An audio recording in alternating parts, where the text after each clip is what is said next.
Nous pourrions parler aujourd'hui de vocation comme Saint Pierre qui est appelé et comme son frère André, comme Jacques et Jean, les fils de Zébédée, qui ont tout laissé derrière eux, ce qui est quand même dommage. Après un miracle pareil, 2 barques pleines de poissons, ils abandonnent tout et ils s'en vont. Pourtant, j'en vois déjà quelques-uns qui me disent « mais je suis père de famille, je ne peux pas tout abandonner et laisser derrière moi tout ce que je possède et ma famille. Qu'est-ce que je vais en faire, mère de famille ?» Même chose, certains vont dire « mais comment aller annoncer la parole de Dieu ? C'est quelque chose de difficile, de délicat, et puis la plupart de mes voisins savent déjà qui est Jésus. » Là, je ne suis pas trop d'accord, parce que s'ils savaient qui est Jésus, eh bien, nous n'aurions vraiment plus aucune place disponible dans cette Église, parce que comment se dire croyant si en même temps on ne vient pas à la messe? C'est impossible. Dans ce que j'aimerais vous donner, nous donner à tous, puisque nous sommes tous concernés, ce sont quelques conseils dans le cadre de l'année de la miséricorde.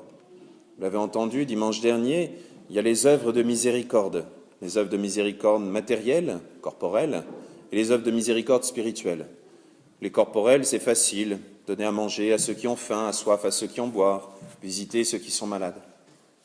Dans les œuvres spirituelles, il y en a qui sont plus difficiles à mettre en œuvre. Par exemple, reprendre le pécheur pour le détourner de son péché. Et là, tout le monde va me dire, mais monsieur l'abbé, vous êtes tombé dans une paroisse de professionnels, tout le monde sait très bien reprendre son voisin pécheur. D'ailleurs, il suffit de regarder, nous passons notre temps à aller raconter à la voisine, t'as vu ce qu'il a fait celui-là et ce qu'elle a fait celui-là, et puis quand même. Permettez-moi de vous préciser un petit détail. Ce n'est pas en allant raconter des ragots que nous allons faire changer notre voisin ou notre voisine pécheur. Une petite expression de notre cher pape François, attention au terrorisme des ragots. Oui, le terrorisme. Alors, je ne sais pas si l'expression est exactement celle-là, mais ça mérite d'être du pape François. Nos ragots, nos racontards, notre langue peuvent blesser infiniment plus qu'une arme, même automatique. Dans la première lecture, nous avons vu le prophète Isaïe qui, dans une vision, voit un ange qui vient lui toucher les lèvres. C'est peut-être ça que nous pourrions demander à Dieu dans cette année de la miséricorde. Être capable de reprendre le pécheur lui-même. Et quand on dit le pécheur lui-même, l'Évangile nous dit « c'est à ton frère qu'il faut parler, seul à seul ». Et éventuellement, s'il ne change pas d'avis, là tu prends un autre de tes frères comme témoin et vous lui parlez à 2. Et éventuellement, si tu n'as pas réussi un certain nombre de fois, là tu peux prendre toute l'assemblée à témoin. Mais on ne doit pas commencer par prendre toute l'assemblée sans le pécheur à témoin, et on ne doit pas prendre n'importe qui comme simplement réceptacle de nos doutes ou de nos imaginations.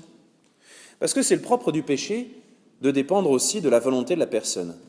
Et qui, ici, connaît la volonté de son frère?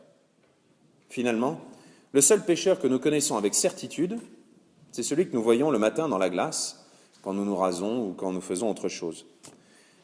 Nous ne sommes pas capables de savoir avec certitude lequel de nos frères est vraiment pécheur et à quel degré. Par contre, nous-mêmes, nous nous connaissons. Dans les œuvres de miséricorde, Dieu nous demande aussi, pendant cette année jubilée, de pardonner à ceux qui nous ont offensés. Ça, nous le savons. Les personnes qui nous ont fait de la peine, on en est sûr à 100%. Il suffit de regarder à quel point nous sommes blessés. Mais attention, offenser et pécher, ce n'est pas la même chose. Il y a des personnes qui sont offensées par ce que je dis, mais qui ne sont pas au courant que ce que j'essaye de dire, c'est pour leur bien, ou peut-être pas, mais ils ne connaissent pas ce que j'ai dans le cœur. Quand l'Église nous demande de pardonner à ceux qui nous ont offensés, elle nous demande de faire une démarche importante, c'est-à-dire d'aller voir la personne, une fois qu'on a pardonné dans son cœur, et de lui dire « je ne sais pas si tu es au courant, mais en disant ceci, en faisant cela, tu m'as blessé. Mais, et le mais est important, si tu acceptes, je te pardonne. Si tu acceptes de demander pardon, je te pardonne. » Et le pardon n'est pas un oubli. Le pardon, au contraire, c'est faire de cette offense une raison de plus d'aimer la personne. Ça, ceux qui sont mariés le savent bien. Lorsqu'on épouse quelqu'un, on l'épouse pour ses qualités, Et on fait aussi de chacun de ses défauts, de chaque défaut de son histoire, passée, présente ou future, une raison de plus de l'aimer. Ça, c'est du pardon. Aimer. Aimer par-dessus tout.